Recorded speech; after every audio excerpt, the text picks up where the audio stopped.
After Claudine's introduction, I felt like saying, who is that guy? Well, I am so grateful to be here.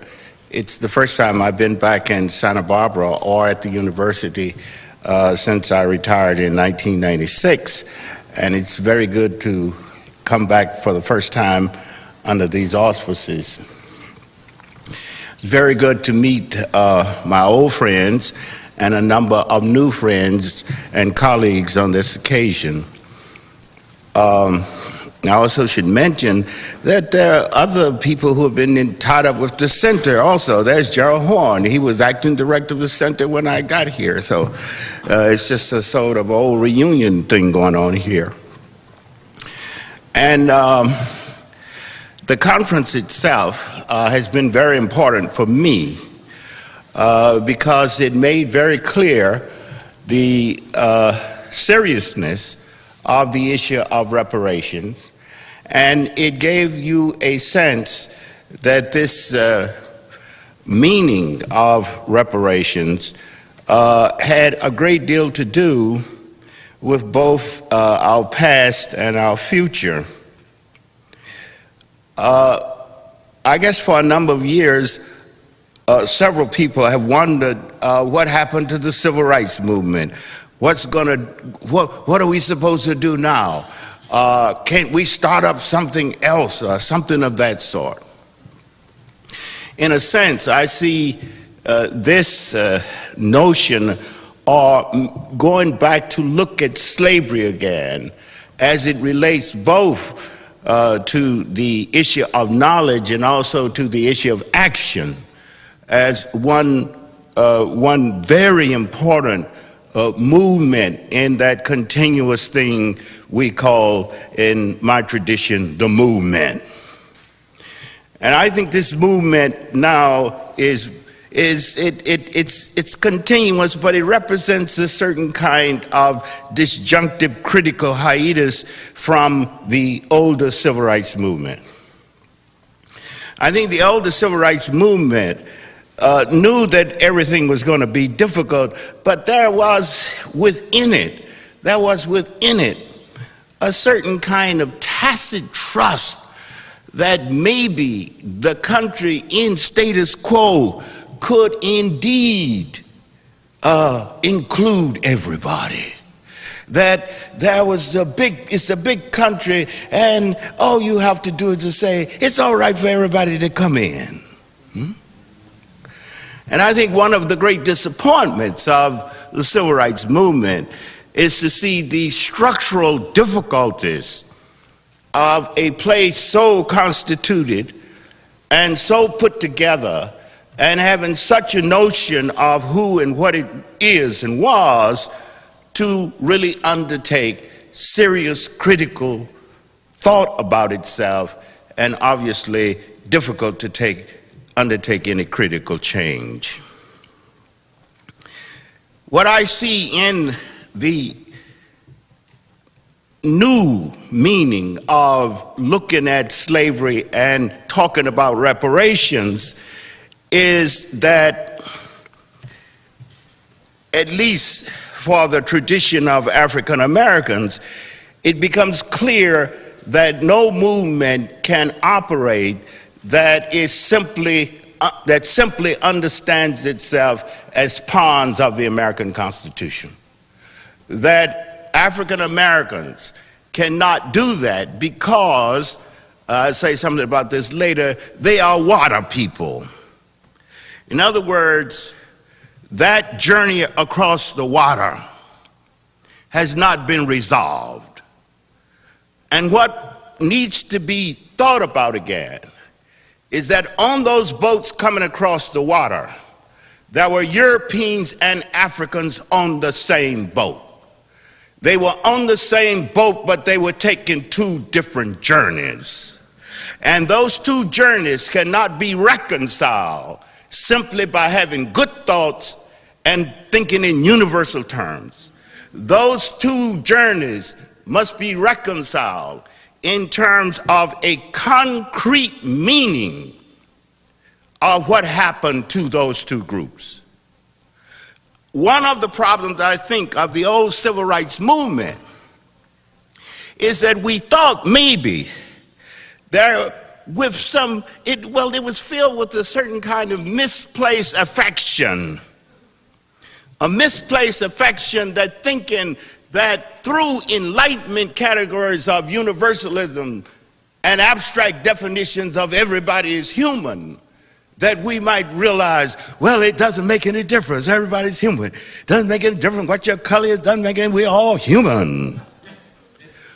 Or that through some great burst of Christian charity, we might be able to know that since God loves us, we ought to love each other.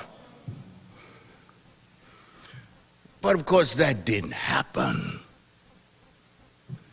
And so I see this new movement as going back into the water, that we have gone back into the water to reorient ourselves, not only about the destiny and meaning of African Americans, but about the destiny and meaning of what kind of future human beings have on the face of this earth.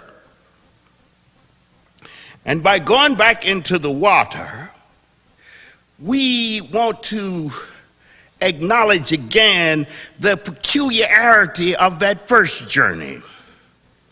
I use a term I call the involuntary presence, because of all the people in this place called the United States, the one group that's here that didn't volunteer to come are Africans. And therefore, they have constituted an involuntary presence in the land. So when we go back into the water, we're going back into the water to reorient ourselves to a new meaning of what the globe is, what language is, what meaning is, and what human means. So in going back into the water, we touch that continent called Africa, we touch that continent called Europe, and we touch those lands across the waters we call the Americas. And we see ourselves as having a new beginning in the constitution of the Atlantic world itself. The Atlantic world is the world of modernity. The Atlantic world is the world of mercantilism, the world of capitalism. It is the world out of which the modern empires of the world were being forged. And Africans were at the center of this.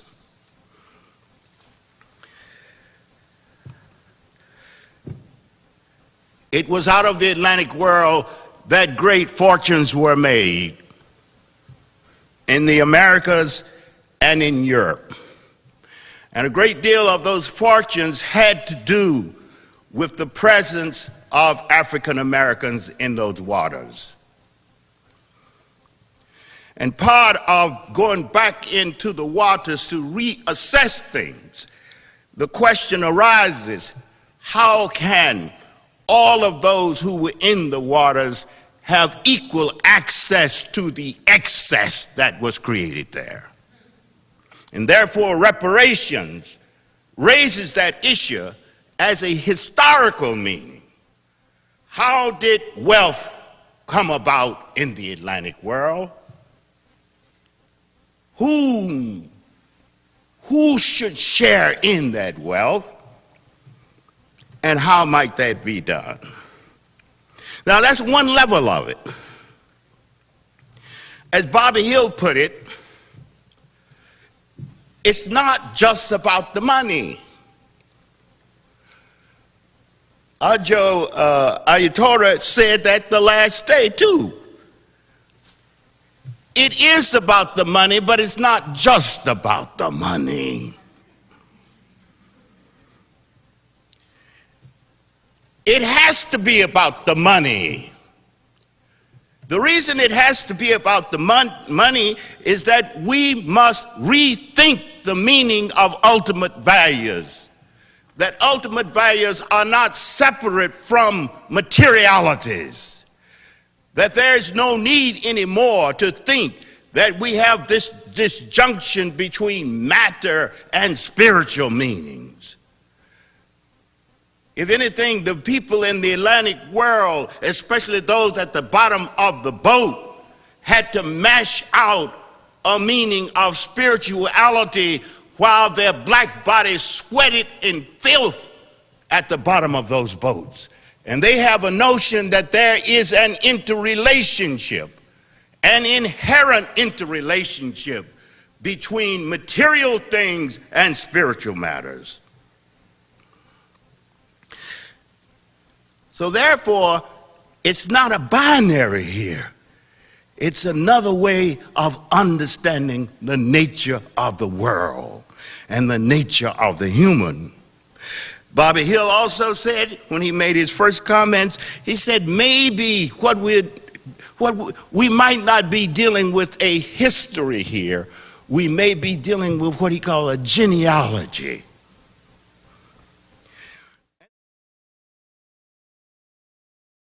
Called white America not only not understand the issues of policing in black communities, but doesn't want to. That's the claim by Tim Wise, journalist and author, who says that in 1962, 85% of whites said that black children had just as good a chance as white children to get a good education in their communities, a claim so self-evidently absurd in retrospect that it calls into question the ability of whites to perceive even the most elemental realities of the country in which they lived. I spoke with Tim Wise earlier, and I asked him to explain that statement. You know, it's one thing in 2015 to believe that the United States is a post-racial country. You can almost understand why people would think that, because we have these outward signs, outward manifestations of progress. But the point is, even in the early 60s, before the civil rights laws, when we were still a segregated country, really an apartheid state, white America, by and large, didn't see the problem, even though it was on their television screens every night. I mean, that's the year of the March on Washington, 1962, the year before that, actually. So the fact that white America has consistently, even when things were obvious in retrospect, not seeing the problem tells us that we have a significant gap in perception between white America on the one hand, people of color on the other. And I think that that is what we're seeing with the uprising in Baltimore, in Ferguson, all around the country, that people of color are experiencing the country one way, and therefore they perceive its institutions one way.